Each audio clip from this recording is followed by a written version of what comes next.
1. Mr. Speaker, ladies and gentlemen, the litigious nature of liability is dependent on the arbiter of action.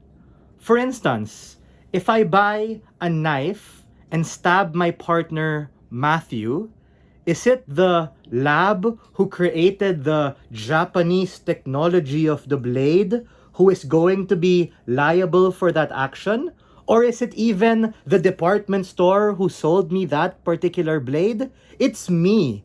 It's the endpoint, in many cases, the third party individual who actually did that action. We think it's so easy in debate land or in narrative to be able to pass and connect that chain of blame all the way up to that primary source. But this ultimately creates a perverse incentive structure that makes it harder to be able to get justice and impedes on the ability of these AI labs to develop the technology that they're doing to be able to change the world.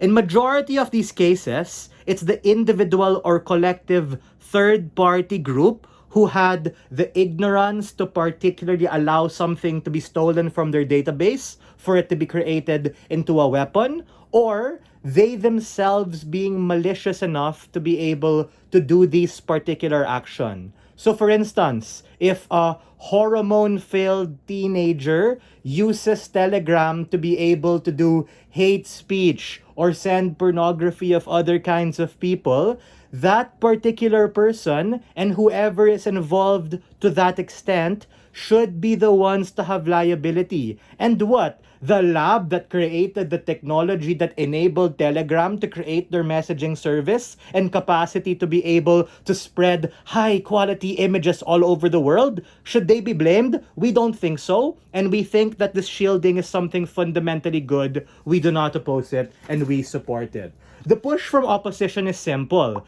AI labs, the AI companies who provide products and services, and third-party retail or institutional consumers are all fundamentally different stakeholders. Because the end consumer of that particular code, which in many cases is software as a service, are the particular people.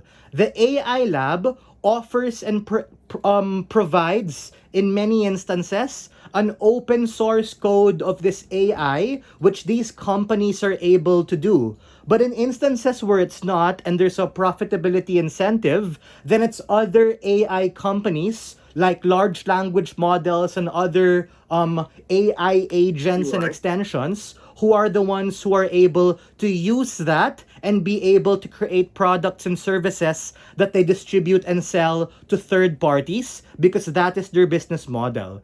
This is fundamentally a value judgment debate about the nature of liability, the litigation attached to that liability, and the extent of harm in which we think that those third parties who are most proximate to what they do are the ones who should be held culpable. Before I proceed, sure, POI, let's go.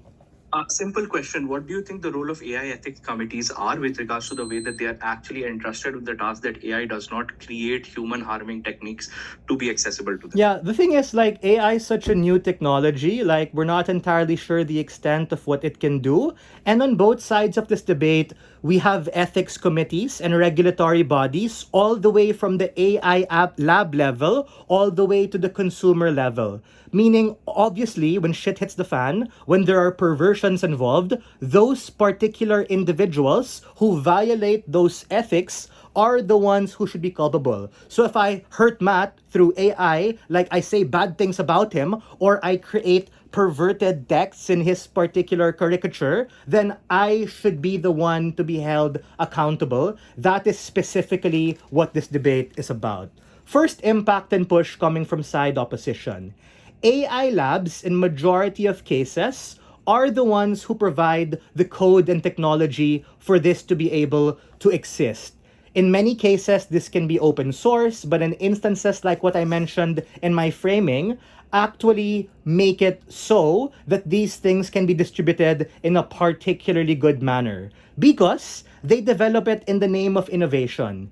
They develop it using their R&D technology, which are very capital intensive, to truly be able to try and make the world better by these particular things.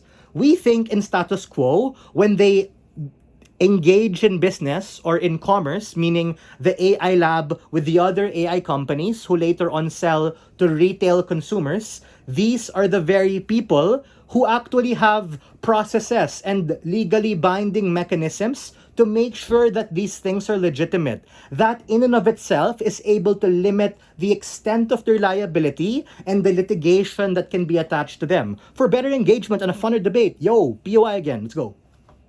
Whenever a school shooting essentially goes ahead and happens, the government who enables the guns to be redistributed among people is held accountable, which means that accountability is also among the hands of the enablers. That makes no sense, right? Like, if a school shooter rocks up with a fucking AR-14 and starts popping off his classmates because he thought that the world is Fortnite, are we gonna hold, like, the distributors of Colt and Smith & Wesson legally liable, or even extending it to the lab that created the piston that enabled these things to be done? No, right? Because similar to knives, similar to weapons, we're talking about AI. And AI isn't only used in a military kind of way, right? In many cases, people who harm their own life, or in many cases, people use this as a means to intimidate and oppress, are the very people who we think are the ones who are liable. On your side, at best, when you allow this to happen, you create liability spamming and litigation to be blasted on these particular people that literally impede their reputation and harm their ability to be able to operate when you create and allow the very actors of this